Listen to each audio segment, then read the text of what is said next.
संपूर्ण बुल्डाना जिले में पानी के लिए हाहाकार मचा है और बुल्डाना जिले के सबसे बड़े गांव डोनगांव, जिसकी लोक संख्या करीब 35,000 के आसपास है, यहां भी पानी का भीषण अकाल पड़ा है। इन गांववासियों को पानी के लिए अपने समस्त काम धंधे छोड़ वन वन भटकना पड़ रहा है।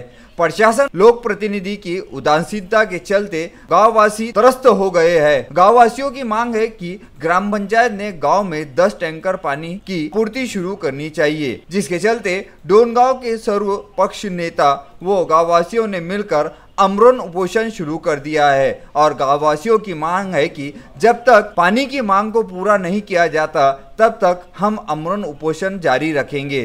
आज या ठिकाणी डोनगाव गावाला पाणी मिळण्याकरता मी संजीव पाटील आखाडे, संदीप पांडव, अर्जुनराव वानखेडे, अब्रारभाई मिल्ली, यासिनभाई बेग, श्रीराम साधुबा पळसकर, माजी सरपंच लक्ष्मणराव पादरे, माजी ग्रामपंचायत सदस्य बैराम पांडव, वसंतराव मानवतकर, रमेश परमाळे इतके जण उपोषणाकरता बसलेलो आहे। या गावामध्ये दररोज 70 ते 80 हजार रुपयाचं पाणी हे विकत घ्यावं लागते।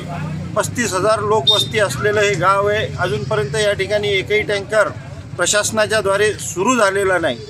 गावामध्ये ग्रामपंचायत प्रशासनाच्या वतीनं जे काही पाणी मिळते ते 10व्या 11व्या दिवशी या ठिकाणी पाणी मिळते।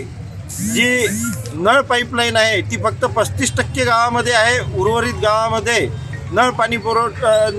नळाची लाईन नसल्यामुळे त्या ठिकाणी टँकर शिवाय दुसरा पर्याय नाही। म्हणून आमची मागणी आहे की या गावाला प्रत्येक वार्डात एक असे 6 टँकर या ठिकाणी सुरू झाले पाहिजे। आणि मला निश्चितपणे खात्री आहे आज सकाळपासून येत असलेल्या महिला भगिनी, त्याचबरोबर या सर्व लोकांचा आणि तसेच आज आपल्या चॅनलच्या माध्यमातून प्रशासनावरती दबाव येणार आणि डोनगाव या गावाला 6 टँकर हे निश्चितपणाने मंजूर होणार आणि हे मंजूर होईपर्यंत आम्ही या ठिकाणाहून उठणार। VCN news bureau, Dongaon.